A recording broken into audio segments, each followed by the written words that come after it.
Memanggil leluhur ras dewa menyebabkan serangan kilat dari pembalasan surgawi Dao surgawi ke surga meninggalkan dewa berdaulat. Luka di dadanya yang belum juga sembuh, menunjukkan betapa parahnya luka tersebut. Bahkan jika seorang primate tidak fokus pada tempering tubuh fisik mereka sudah sangat kuat. Primes bisa langsung pulih dari cedera biasa. Mengingat lukanya belum sembuh, dewa penguasa surga meninggalkan jelas masih terluka parah. Penentuan waktu Sabre Sword to Sovereigns sangat akurat. Surga meninggalkan dewa yang berdaulat tidak bisa mengelak. Tetapi jika dia dengan paksa memblokir serangan kedua senjata ilahi transenden, bahkan jika dia tidak jatuh, dia akan kehilangan sebagian dari kekuatan tempurnya, memasuki kondisi yang sangat berbahaya. Pada saat hidup dan mati, Raja Hantu Gunung Timur melangkah maju dan melindungi dewa penguasa surga yang meninggalkan, menerima serangan pedang dan serangan pedang untuknya. Sial, di tengah suara keras, ruang berputar. Garis-garis air mata yang aneh muncul, membuat beberapa orang di sekitarnya terlempar. Meskipun Raja Hantu Gunung Timur tidak mundur selangkah pun setelah menerima serangan pedang dan serangan pedang, darah keluar dari sudut bibirnya, menandakan luka yang parah. Coiling Monarch Time Sabre dan Scarlet Firmament Space Sword dengan cepat bangkit kembali. Dua sosok datang dari langit, menangkap senjata ilahi transenden dan bergegas ke belakang, tempat awan 9 warna berada. Ini adalah pertama kalinya orang luar dari Persatuan Dewa Dao menyerbu ke area yang tertutupi oleh 9 warna awan. Meskipun pertempuran kacau itu intens dan megah, itu terjadi di bawah awan darah sepanjang 500 km. Ketika ketiga guru suci yang melindungi Diwuk melihat ini, mereka tidak bergerak. Ini karena pedang dua penguasa tidak ada di sana untuk Diwuk. Sebaliknya, pedang-pedang dua penguasa menyerang ke belakang. Target mereka adalah penguasa dewa yang meninggalkan surga. Penguasa pedang, Wu Xiaotian, dan penguasa pedang, Liu Xiaoyun, adalah kaisar bela diri berdaulat yang paling dekat dengan Perdana Menteri di dunia Kunlun. Dengan keduanya bekerja bersama, selain senjata ilahi transenden di tangan mereka, mereka dapat menekan Perdana. Kemunculan keduanya memulihkan keseimbangan yang rapuh. Pemandangan ini membuat banyak kaisar bela diri netral di luar kota Meteor Trail dan para penggarap di sana menyaksikan kegembiraan bernapas dengan tegang. Pedang saber dua penguasa ada di sini. Kesengsaraan kedua orang ini benar-benar menarik perhatian seluruh dunia. Jumlah karakter utama di dunia Kunlun yang tidak ada di sini mungkin bisa dihitung dengan jari satu tangan. Saya ingin tahu siapa yang akan berhasil dalam kesengsaraan mereka pada akhirnya.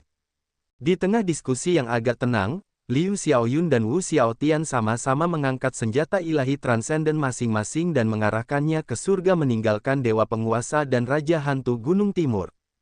Raja Hantu Gunung Timur dengan dingin berkata, "Apakah kalian berdua lelah hidup? Tidak kusangka kamu berani bergerak saat ini. Apakah Anda benar-benar tidak takut kami mencari balasan setelah ini selesai?"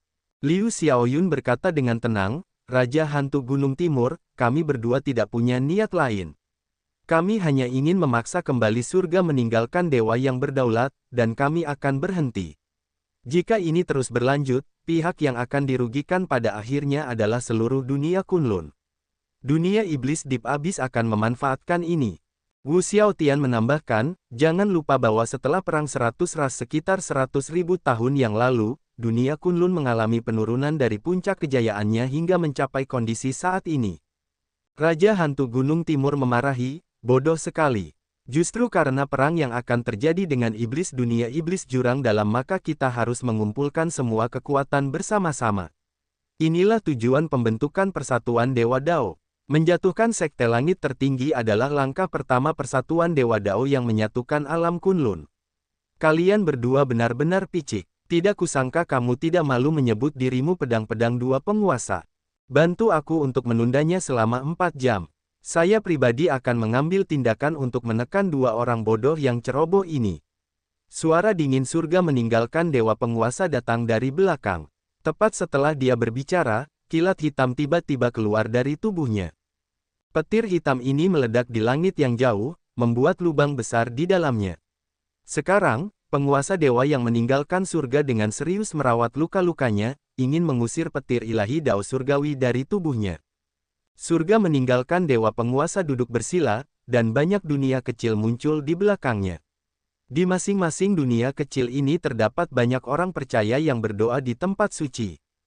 Pada saat ini, ratusan alam rendah yang dikuasai oleh ras dewa, serta berbagai kuil di alam Kunlun, mulai mengirimkan aliran kekuatan keyakinan yang tak ada habisnya ke surga meninggalkan dewa yang berdaulat. Surga meninggalkan dewa yang berdaulat adalah perdana terkuat di bawah penguasa Guntur. Begitu dia berubah menjadi serius, tidak peduli siapa orangnya, mereka akan gemetar. Menyerang. Pedang-pedang dua penguasa hanya saling bertukar pandang, dan mereka segera memahami pikiran satu sama lain. Mereka benar-benar tidak bisa membiarkan surga meninggalkan dewa yang berdaulat pulih sepenuhnya. Ini adalah kesempatan bagus bagi mereka untuk membuat serikat Dewa Dao membatalkan perang ini. Bekerja sama, dua penguasa pedang sabre mulai bertarung dengan Raja Hantu Gunung Timur. Raja Hantu Gunung Timur bertarung melawan dua orang sendirian. Saat menghadapi serangan keduanya yang seperti badai, dia segera memikul tekanan yang berat. Saat Raja Hantu Gunung Timur dan penguasa Dewa Pengabaian Surga diseret ke dalam pertempuran, seluruh kota jejak meteor berubah menjadi sangat kacau. Tidak ada yang bisa menghindari pertempuran ini. Di bawah awan darah, Xiao Chen terus mendaki jalan kaisar yang berdarah dengan susah payah. Tanpa disadari, dia sudah mengambil 1000 langkah. Dari 10.000 langkah, tinggal 9.000 langkah lagi. Sepertinya perjalanan masih panjang. Ketika Xiao Chen melewati langkah ke-1000, kehangatan muncul di sumsumnya. Rasanya panas sekali dan terasa sangat nyaman. Dia merasa jalan berdarah di bawahnya telah memperbaiki tubuh fisiknya. Vital Qi-nya menguat secara eksplosif. Saat dia dengan lembut mengepalkan jari-jarinya, persendiannya mengeluarkan suara berderak dan naga mengaum tanpa henti. Sirkulasi vital Qi Xiao Chen menjadi beberapa kali lebih lancar dari sebelumnya.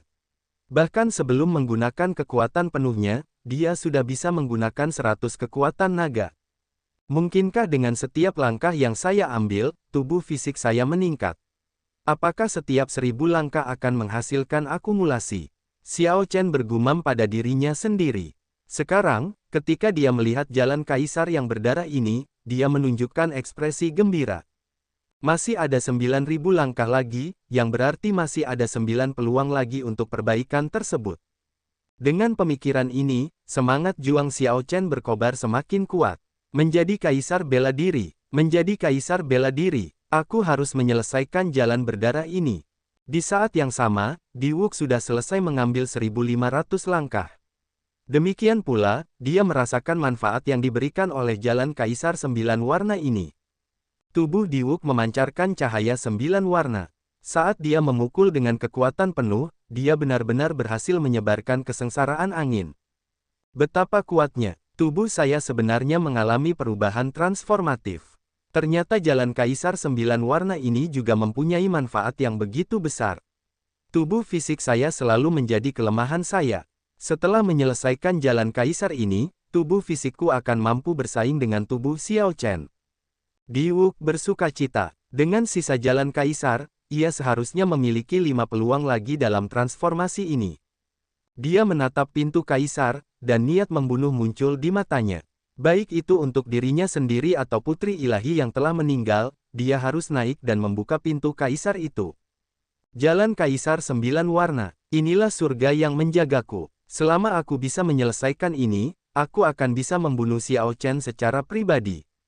Ledakan, ledakan, ledakan. Guntur menderu terus-menerus di langit.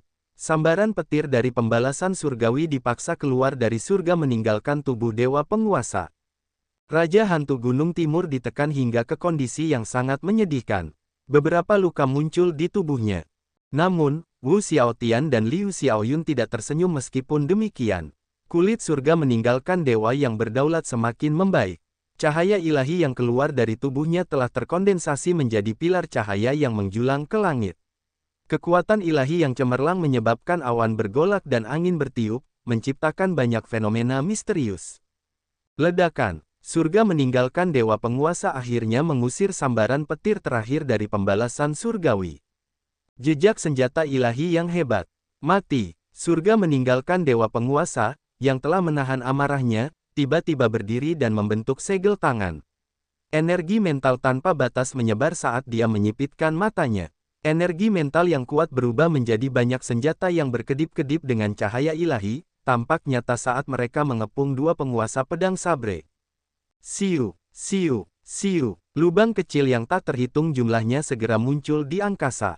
Pedang sabre dua penguasa mengacungkan senjata ilahi transenden mereka dan memblokirnya terus-menerus, mengeluarkan suara dering. Gelombang suara menyebar jauh, menghancurkan beberapa pegunungan di luar Meteor Trail City. Hanya gelombang suaranya saja yang begitu kuat. Ini menunjukkan betapa kuatnya senjata energi mental yang memancarkan cahaya suci. Saat dua penguasa pedang saber bertahan, penguasa Dewa Pengabaian Surga dan Raja Hantu Gunung Timur menyerang bersama-sama, masing-masing melancarkan serangan telapak tangan dan mendaratkan mereka di dua penguasa pedang sabre. Keduanya memuntahkan darah dan terbang kembali. Senjata yang memancarkan cahaya ilahi langsung membuat tubuh mereka penuh luka. Kedua primes berdiri berdampingan, menatap dingin ke arah Liu Xiaoyun dan Wu Xiaotian.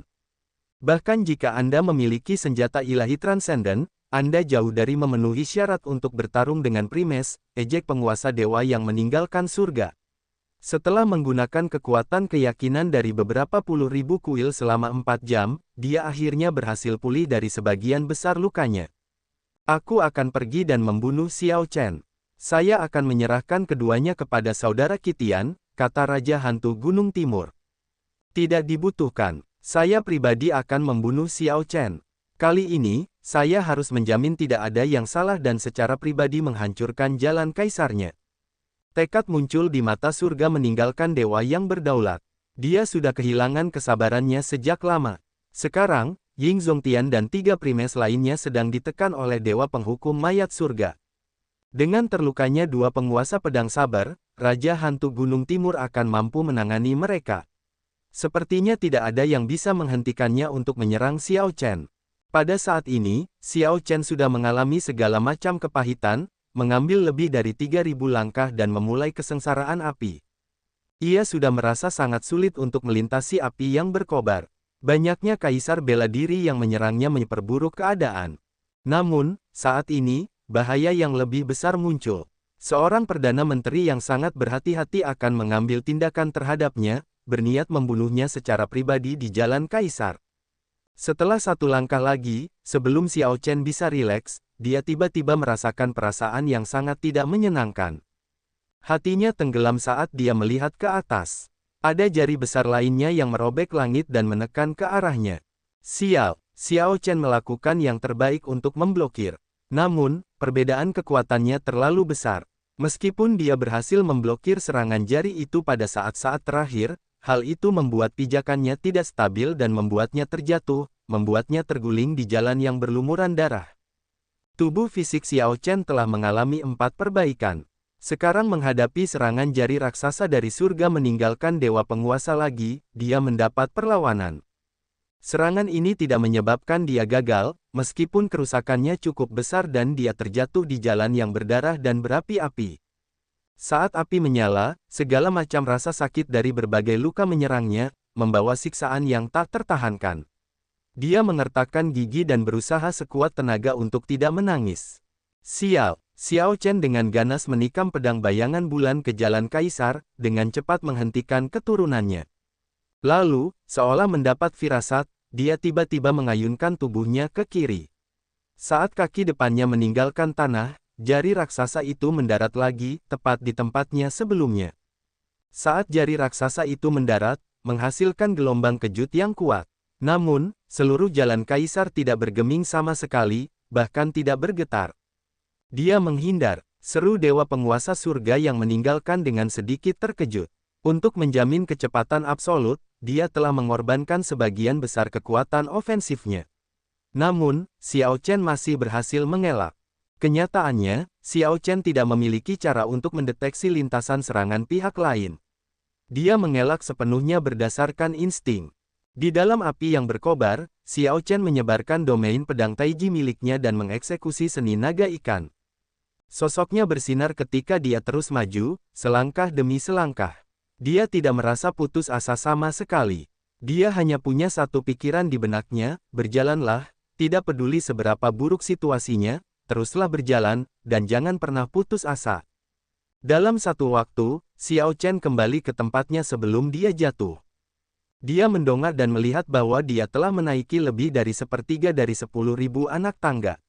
Jika tidak ada gangguan, dia bisa melangkah lebih jauh. Xiao Chen mengangkat kakinya dan dengan tegas menyeret tubuhnya yang terluka ke langkah berikutnya. Begitu Xiao Chen menggerakkan kakinya, api yang tak terbatas menyala di tangga berdarah. Bahkan ada 3 roh api ganas di tengah kobaran api. Roh api ini sekuat kaisar bela diri. Selain itu, mereka tidak memiliki tubuh fisik dan sangat sulit untuk dihadapi. Saat Xiao Chen menangani pembakaran api, dia bertarung dengan ketiga roh api ini. Pada saat yang sama, dia perlu mengawasi, memperhatikan sekelilingnya terhadap jari raksasa yang mungkin dikirimkan oleh dewa penguasa surga yang meninggalkan surga kapan saja. Ketegangan yang sangat besar pada tubuh dan pikirannya membuatnya sangat lelah. Bang, bang, bang, niat pedang Xiao Chen melonjak. Setelah membunuh ketiga roh api dengan susah payah, dia mencoba melanjutkan ke langkah berikutnya. Brengsek, jari raksasa itu turun lagi, Xiao Chen mengerutkan kening dan terpaksa mundur 3 langkah. Bang, bang, bang, kali ini, dewa penguasa surga meninggalkan menyerang terus-menerus, memaksa Xiao Chen mundur sebanyak 5 langkah. Pada periode ini, Xiao Chen bergerak maju dan mundur. Setiap langkah sangat sulit, kemajuannya di jalan kaisar melambat secara signifikan. Sial, ini sungguh tidak tahu malu, dewa penguasa sebenarnya menggunakan cara seperti itu untuk menghadapi junior yang sedang menjalani kesengsaraannya. Namun, Anda harus mengakui bahwa langkah ini sungguh luar biasa. Dia tidak perlu khawatir menjadi terlalu dekat dan terlibat dalam kesengsaraan besar angin dan api Xiao Chen. Pada saat yang sama, dia dapat melelahkan Xiao Chen, dengan mudah menyeret keluar dan menyebabkan kematiannya di jalan kaisar ini. Itu benar. Stamina seseorang tidak ada habisnya. Di bawah tekanan yang begitu kuat, ada kemungkinan pikiran atau tubuhnya hancur. Pergerakan Xiao Chen di jalan kaisar yang berdarah terlihat sangat sederhana. Namun kenyataannya, ia menghadapi tekanan yang luar biasa setiap saat. Di luar Meteor Trail City, banyak kultivator yang menonton mendiskusikan situasi ini, mengasihani Xiao Chen. Mereka merasa bisa memahami kesulitannya, menggelengkan kepala dan mendesah. Setiap saat, Mo Chen memperhatikan kesengsaraan Xiao Chen. Melihat pemandangan seperti itu, dia merasa kehabisan akal dan cemas. Sial, suara, dentang, yang merdu terdengar. Itu adalah Yue Bingyun yang terbang ke depan dan memblokir serangan Mo Chen. Jangan terganggu, apa yang bisa kita lakukan sekarang adalah membantunya membunuh beberapa kaisar bela diri Persatuan Dewa Dao. Jika kami terluka di sini, kami hanya akan membuat kondisi mentalnya kacau. Yue Bingyun, yang memegang pedang bayangan angin, menunjukkan kekhawatiran di wajahnya saat dia menjelaskan kepada Mo Chen. Memang benar, tidak ada ruang untuk mengalihkan perhatian di medan perang yang kacau seperti ini. Mo Chen mengangguk dan mengucapkan terima kasih sebelum dia berhenti menatap Xiao Chen. Namun, Mo Chen masih belum bisa menghilangkan kekhawatiran di hatinya. Surga meninggalkan dewa yang berdaulat mengungkapkan senyuman santai. Kini, dia tidak lagi terburu-buru. Perasaan mengendalikan ritme selalu yang terbaik. Jika surga meninggalkan dewa penguasa terus menyeret keadaan seperti ini, setelah 7 atau 8 menit berikutnya, Xiao Chen pasti akan mati terbakar di jalan kaisar. Tidak peduli seberapa gigih atau tekadnya seseorang, tubuh fisiknya tidak terbuat dari besi. Siapa yang bisa menghalangi surga meninggalkan dewa yang berdaulat? Ying Zhongtian, Master Vian Myriad Law, Cyclic Astral Lord, dan Spirit Fox King mencoba menyerang lagi, ingin menerobos blokade Heaven Punishing Course God. Namun, mereka tidak bisa berbuat apa-apa. Serangan leluhur ras dewa itu melampaui serangan prime, luka yang dia timbulkan pada mereka terlalu parah. Bahkan jika mereka bekerja sama, mereka tidak berada dalam kondisi terbaik untuk menghadapi dewa penghukum mayat. Ketika dewa penghukum mayat surga melihat situasi di jalan berdarah, dia menunjukkan senyuman santai. Kalian berempat sebaiknya menyerah. Jika Anda terus berjuang, kultivasi Anda mungkin akan terpengaruh. Ketika retakan muncul di hati kaisar, seseorang harus segera berusaha menyembuhkannya. Namun, keempat orang ini terus bertarung, tidak berhenti sejenak pun. Jika ini terus berlanjut, retakan di hati kaisar mereka hanya akan bertambah besar dan pada akhirnya tidak dapat diperbaiki lagi. Mata Cyclic Astral Lord berkedip-kedip. Matanya yang seperti bintang menunjukkan keraguan. Apa yang harus kita lakukan? Xiao Chen tidak akan bisa bertahan lebih lama lagi. Cyclic Astral Lord memandang Ying Zongtian dengan agak cemas dan berkata, cepat pikirkan sesuatu. Apakah Thunder Sovereign tidak memberimu kartu truf sebelum dia pergi? Ekspresi Ying Zongtian berubah menjadi rumit. Dia berkata, dia melakukannya. Namun, kami tidak bisa menggunakannya sekarang. Ini belum waktunya. Sebenarnya, Ying Zongtian juga ragu-ragu. Haruskah dia menggunakan kartu truf yang ditinggalkan oleh Thunder Sovereign? Namun, penguasa Guntur telah berulang kali menginstruksikannya untuk tidak menggunakannya hingga saat-saat terakhir. Vien Master Myriad Law berkata dengan acuh tak acuh, jika kamu tidak bisa menggunakannya, maka jangan gunakan itu. Berhasil tidaknya semua bergantung pada takdir. Kita harus melakukan yang terbaik. Itu benar, junior kami Xiao Chen bahkan belum menyerah. Kami juga tidak boleh menyerah. Xing Tian, kamu bisa melupakan tindakan kejam itu. Terinfeksi oleh roh Xiao Chen, Raja Rubah Roh berteriak dan langsung mewujudkan tubuh aslinya. Rubah roh ekor 9 berwarna hijau giok yang memancarkan aura iblis yang luar biasa meraung ke arah dewa penghukum mayat sementara mata merahnya menatap dengan dingin. Cyclic Astral Lord ragu-ragu sejenak sebelum akhirnya mengambil keputusan. Dia akan terus berjuang. Dia telah menginvestasikan begitu banyak tenaga dan sumber daya. Dia tidak sanggup untuk menyerah sekarang. Bagan bintang yang cemerlang perlahan keluar dari telapak tangan Cyclic Astral Lord. Ying Zongtian melambaikan tangannya, dan pedang langit tertinggi yang bersinar dengan cahaya terang muncul di genggamannya. Ekspresi Dewa Surga yang menghukum mayat sedikit berubah.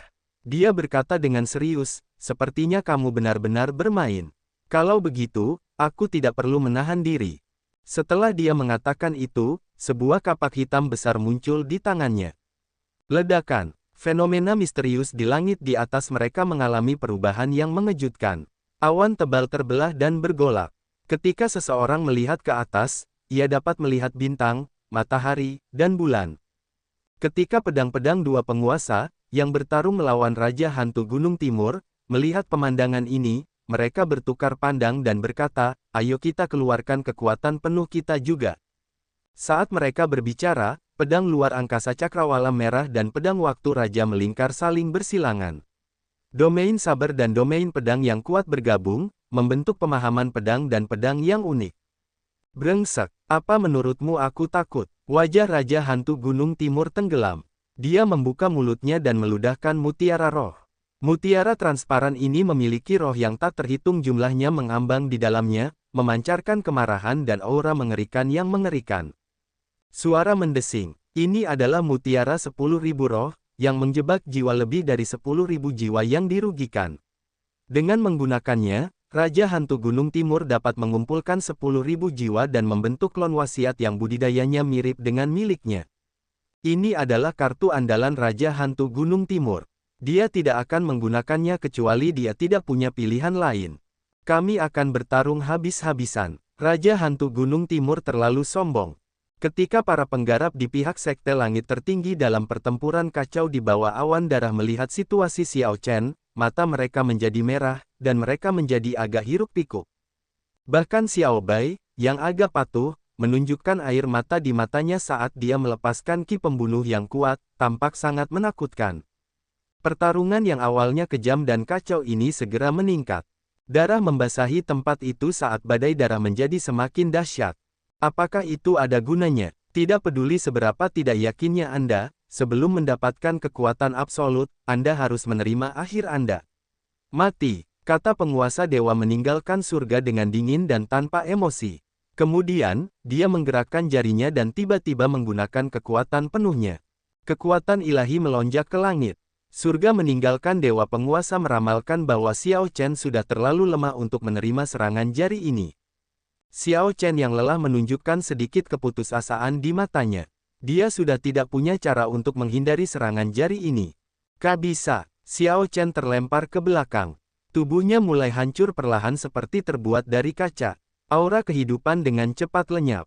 Apakah saya sekarat? Saat ini, Xiao Chen tidak merasakan sakit apapun.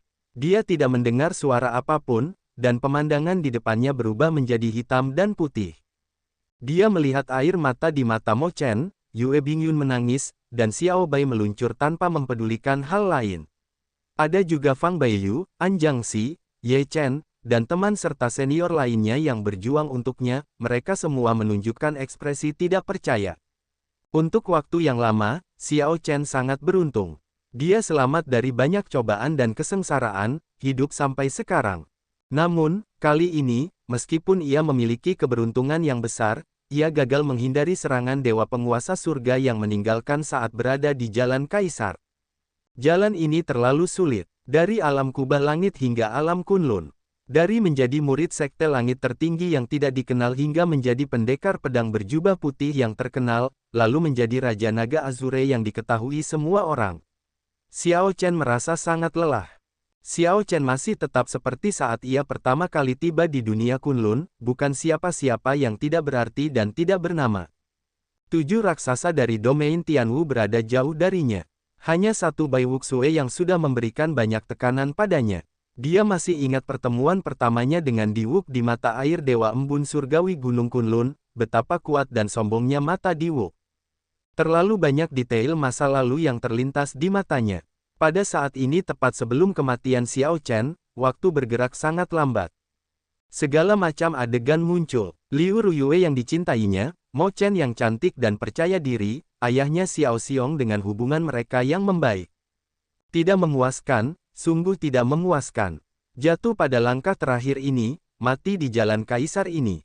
Melihat Jalan Kaisar yang berlumuran darah dan pintu Kaisar yang tidak terlalu jauh, Xiao Chen merasa sangat tidak puas di dalam hatinya. Beberapa orang menangis, beberapa orang tertawa. Ketika para penggarap di pihak Persatuan Dewa Dao melihat kekuatan hidup Xiao Chen memudar, mereka mengungkapkan ekspresi gembira. Mereka menang, Xiao Chen sedang sekarat. Momentum sekte langit tertinggi akan turun drastis seiring menurunnya moral pihak tersebut. Alasannya tidak lain adalah pihak sekte langit tertinggi kehilangan motivasi untuk terus bertarung. Siapa yang mampu bertahan dan berjuang? Sebelum meninggal, Xiao Chen melihat berbagai adegan. Hatinya yang biasanya tenang bergolak saat ini. Dia ingat mimpinya, janji yang dia buat di puncak Qingyun. Apakah saya akan menyerah? Tidak, sama sekali tidak. Aku akan naik ke surga, ke gerbang Kaisar. Sifat berdarah panasku akan selalu ada, tidak pernah berhenti bahkan setelah kematian. Cahaya yang terkubur di hati Xiao Chen, yang tidak pernah redup, mengalir ke seluruh tubuhnya, darah panas yang tidak pernah padam. Pada saat ini, ia meledak. Dia tidak mengatakan apapun, tapi dia menggunakan tindakannya untuk membuktikan tekadnya. Dentang, Lunar Shadow Sabre menusuk ke jalan berdarah, menghentikan tubuh Xiao Chen agar tidak jatuh. Tubuh Xiao Chen sudah seperti kaca pecah, tidak bisa diperbaiki lagi. Daging, tulang, dan sumsumnya beterbangan seperti pecahan kaca sebelum dipecah oleh angin dan api. Kekuatan hidupnya perlahan menyusut. Tidak peduli bagaimana orang melihatnya, dia pasti sudah mati. Namun, Xiao Chen terus menyeret tubuhnya dalam kondisi seperti itu, masih berjalan dengan susah payah di Jalan Kaisar yang berdarah. Surga meninggalkan dewa yang berdaulat ragu-ragu sejenak tetapi pada akhirnya menarik tangannya. Dia masih belum mencapai titik untuk mengambil tindakan melawan orang mati. Kesadaran Xiao Chen menjadi semakin kabur, pemandangan menjadi semakin kabur. Seluruh aura kehidupan yang telah ia hilangkan dari tubuhnya yang hancur. Celepuk, tubuh Xiao Chen terguling, jatuh di jalan yang terbakar dan berdarah. Tidak, Mo Chen, Yue Bingyun, dan gadis-gadis lainnya berteriak, kehilangan kendali emosi mereka. Mereka mau tidak mau meluncurkan diri mereka menuju Jalan Kaisar. Namun, sebelum mereka bisa mendekat, kekuatan tak terlihat menjatuhkan mereka kembali.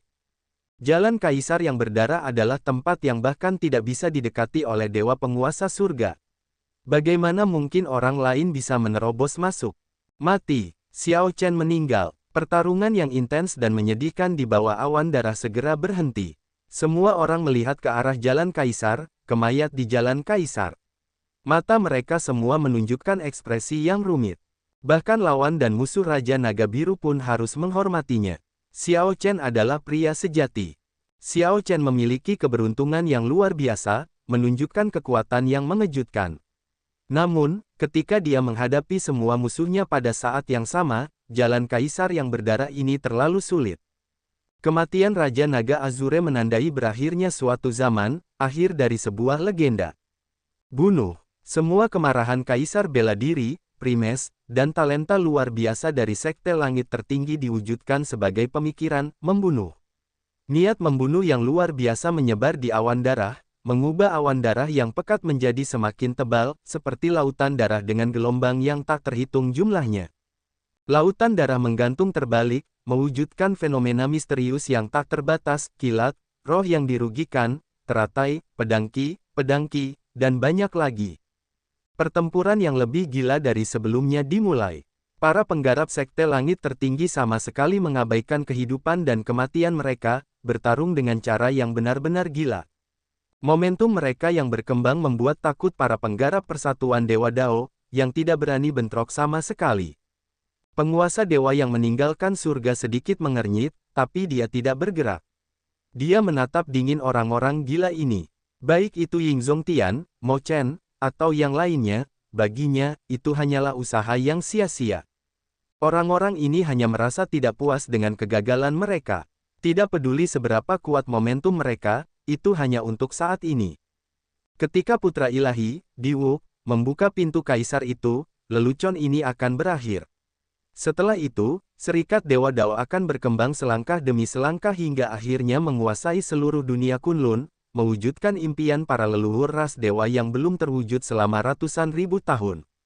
Namun demikian, entah kenapa, penguasa Dewa Pengabaian Surga terus merasa ada yang tidak beres. Namun, dia tidak bisa mengetahui apa itu. Xiao Chen sudah meninggal. Dia berubah menjadi abu di jalan kaisar yang berdarah itu, mati tanpa keraguan. Diwuk akan mewarisi keberuntungan besar ketika dia selesai menempuh jalan kaisar dan memperoleh pencerahan. Meski begitu, penguasa Dewa Pengabaian Surga masih merasa ada yang tidak beres. Dia mengerutkan kening, tidak bisa berhenti. Akhirnya, dia menemukan apa yang salah. Jalan berdarah menuju langit itu belum putus. Pintu kaisar berwarna merah masih tergantung di langit. Pihak Serikat Dewa Dao terus-menerus mundur. Pertempuran besar berpindah dari bawah awan darah ke bawah awan 9 warna. Namun, penguasa Dewa Pengabaian Surga mengabaikan semua ini. Matanya menyipit, dan energi mentalnya yang kuat menembus penghalang jalan kaisar. Dia melihat saat-saat terakhir mayat Xiao Chen berubah menjadi abu.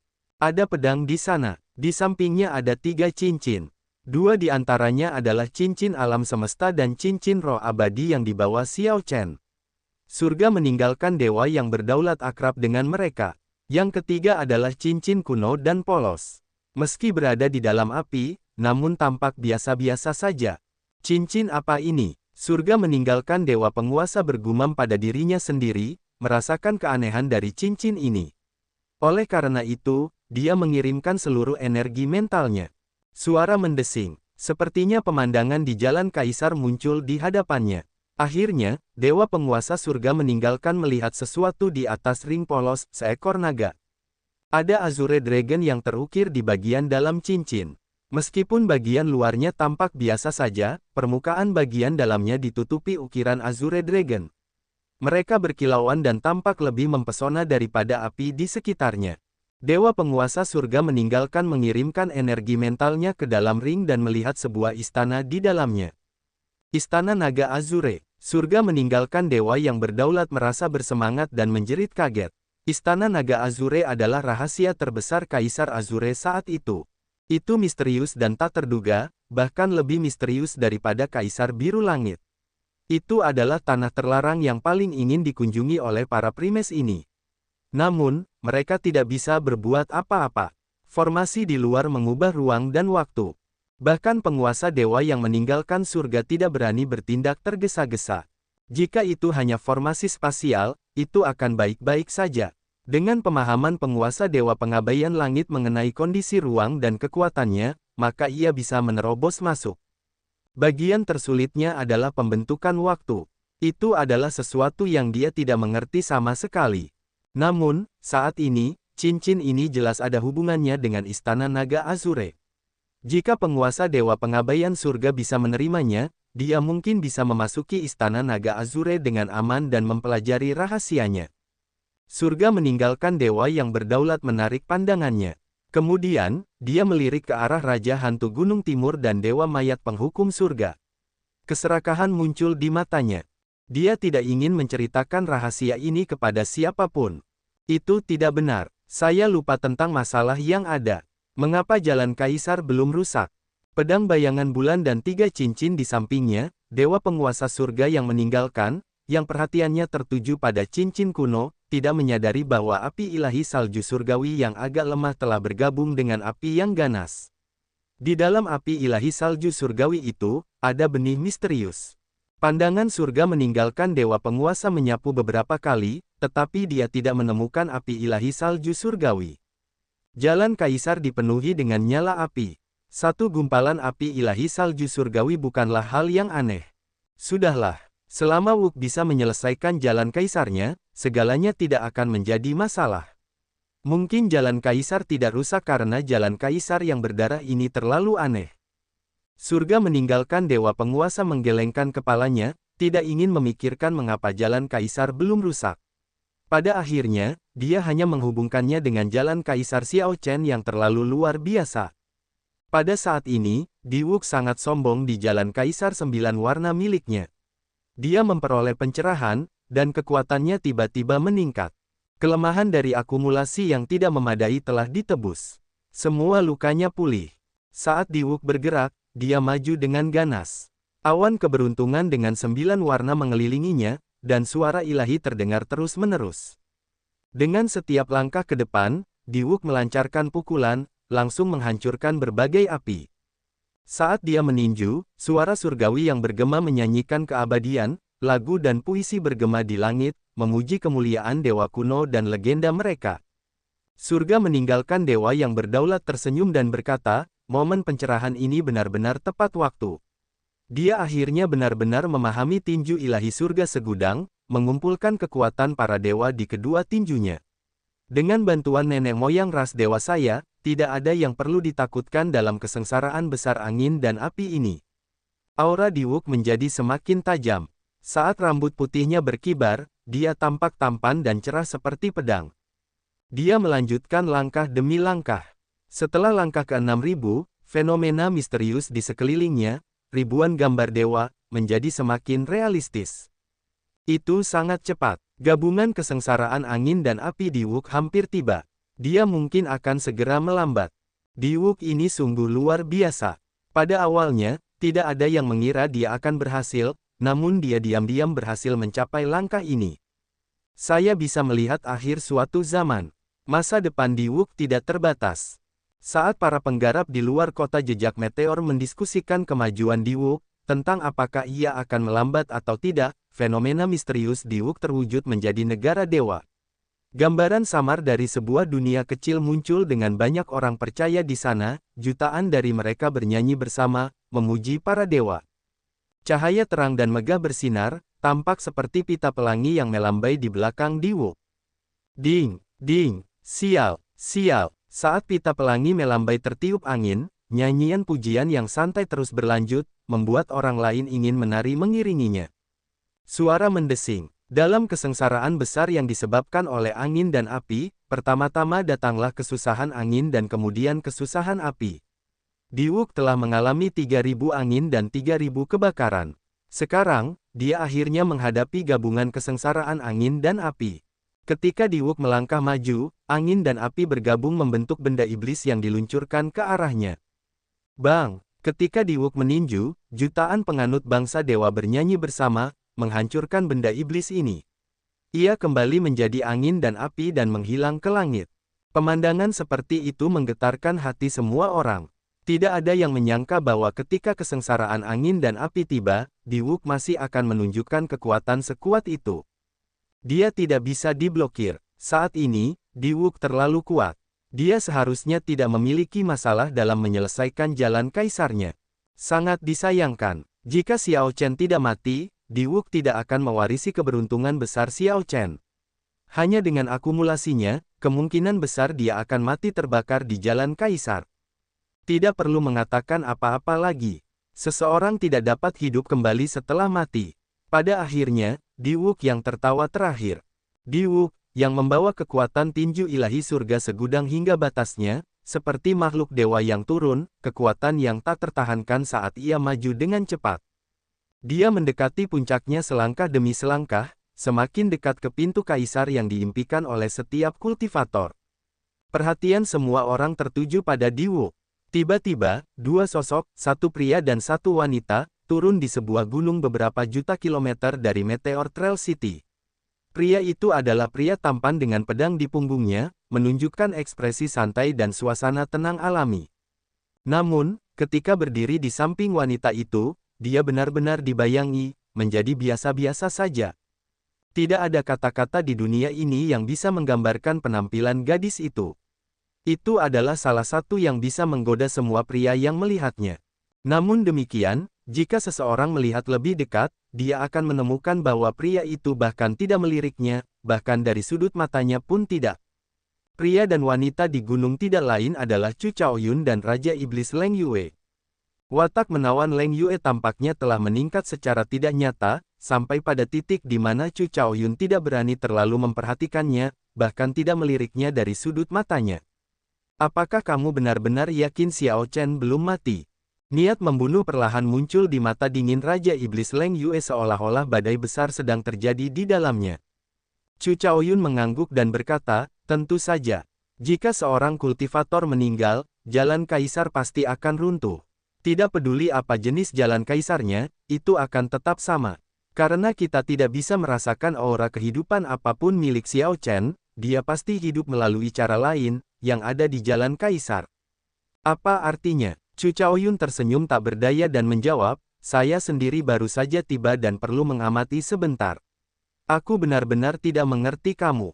Aku bahkan tidak merasa cemas, namun kamu sudah merasa cemas, dengan cepat bergegas dari medan perang ke benua Kunlun. Jika Raja Iblis lainnya mengetahuinya, kamu akan mendapat masalah besar. Itu bukan urusanmu, balas Leng Yue acuh tak acuh. Matanya terus-menerus mengamati jalan kaisar yang berlumuran darah, tapi dia tidak bisa melihat sesuatu yang aneh di sana. Aku menemukannya. Chu Chaoyun mengungkapkan senyuman. Api keemasan muncul di matanya. Terpantul di matanya adalah gumpalan api di mana sebuah benih tampak tumbuh perlahan, tampak seperti akan mekar kapan saja. Di mana? Leng Yue bertanya dengan agak bersemangat, tidak mampu mengendalikan emosinya. Chu Chaoyun menatap Leng Yue dengan aneh. Lalu, dia mengulurkan tangannya dan menunjuk. Adegan api ilahi salju surgawi yang menyelimuti benih misterius muncul di hadapan keduanya. Bunga Udumbara, seru Leng Yue. Hatinya yang tegang agak rileks, namun kekhawatiran di wajahnya tidak berkurang sama sekali. Saat bunga Udumbara mekar, Raja Suci akan muncul. Saat bunga itu mekar, Raja Suci yang kuat akan mengalami kelahiran kembali nirwana, muncul sambil bermandikan cahaya Buddha. Namun, sangat sulit bunga ini mekar. Hanya Raja Suci sejati yang bisa membuat Udumbara berkembang. Bisakah Xiao Chen melakukannya? Tidak seperti Leng Yue, Chu Chaoyun fokus terutama pada api ilahi salju surgawi. Dengan satu pandangan, dia dapat mengetahui bahwa ini adalah api tingkat kekacauan primal yang memiliki tingkat yang sama dengan api surgawi miliknya. Namun, saat ini api itu terlalu lemah dan tidak bisa dibandingkan dengan api surgawi. Meskipun demikian, jika diberi waktu, kekuatan api ini tidak akan kalah dengan api surgawi. Chu Chaoyun menarik pandangannya dan berkata, ayo pergi. Kami terlalu dekat. Kita harus lebih berhati-hati. Tunggu sebentar. Leng Yue masih merasakan kemarahan di hatinya. Matanya yang menawan tiba-tiba berubah kabur karena ribuan bunga indah. Chu Chaoyun melirik sekilas, dan ekspresinya sedikit berubah. Lalu, dia bertanya dengan cepat, 10.000 mata bunga. Apa yang sedang kamu lakukan? Meninggalkan hadiah untuk surga, meninggalkan dewa yang berdaulat. Di kejauhan, Guru Suci Macan Putih, yang melindungi Diwuk sementara Diwuk berjalan di jalan Kaisar 9 warna, merasakan tatapan terfokus padanya. Entah kenapa, Guru Suci Macan Putih tiba-tiba merasakan dorongan untuk melihat kembali ke arah tatapan ini. Namun, hanya dengan sekali pandang, dia tidak bisa lagi memalingkan muka. Pikirannya benar-benar terpikat. Kulit Leng Yue perlahan memucat. Di matanya, bunga yang tak terhitung jumlahnya bermekaran terus-menerus. Ekspresinya berubah tanpa henti. Ledakan. Di bawah awan 9 warna, guru suci macan putih tiba-tiba muncul. Dengan menggunakan totem binatang suci macan putih, dia meluncurkan serangan telapak tangan ke surga meninggalkan dewa penguasa. Pada saat ini, perhatian penguasa dewa yang meninggalkan surga terfokus pada jalan kaisar yang berdarah. Dia tidak pernah membayangkan bahwa guru suci macan putih akan menyerangnya. Karena lengah dan dalam jarak yang begitu dekat, penguasa dewa yang meninggalkan surga tidak melihat serangan telapak tangan ini, yang mengeluarkan auman harimau yang bergema di pegunungan dan sungai, datang. Itu langsung mendarat padanya. Pukulan itu membuat dewa penguasa surga meninggalkan terbang, menyebabkan dia muntah seteguk darah. Serangan puncak kaisar bela diri surga ke-9 sungguh tak tertahankan. Apa yang terjadi denganku? Setelah mengirimkan serangan telapak tangan, guru suci macan putih segera sadar. Ketika dia melihat apa yang telah dia lakukan, dia langsung merasa takut dan tidak percaya. Surga meninggalkan dewa yang berdaulat menunjukkan wajah cemberut. Saat dia menyeka darah di sudut bibirnya, dia berkata, "Kamu terpesona oleh seseorang." Surga meninggalkan dewa yang berdaulat merasa tertekan. Saat dia melihat mata guru suci macan putih, dia mengerti apa yang telah terjadi. Ekspresi guru suci macan putih berubah. Agar seseorang bisa memikatnya, meski hanya sesaat, orang itu harus sekuat Raja Iblis. Surga meninggalkan dewa penguasa menoleh dan menoleh, mengirimkan energi mentalnya yang sangat besar. Ketika sampai di gunung itu, dia langsung merasakan aura yang ditinggalkan Leng Yue dan Chu Chaoyun. Dia tidak bisa menahan sedikit pun cemberut. Setelah beberapa saat, surga meninggalkan dewa penguasa bergumam, Raja Iblis Leng Yue. Meski sulit bagi penguasa dewa pengabaian surga untuk menerima serangan kaisar bela diri surga ke-9, itu tetap bukan masalah besar. Setelah Raja Iblis Leng Yue bergerak, dia segera menghilang. Apa yang dia rencanakan? Ini terasa seperti dia hanya melampiaskan amarahnya. Surga meninggalkan dewa penguasa tidak terkejut dengan tindakan dunia iblis. Dia bahkan menyiapkan beberapa rencana cadangan untuk menghadapi kemunculan Raja Iblis. Namun, gerakan Raja Iblis ini agak membingungkannya.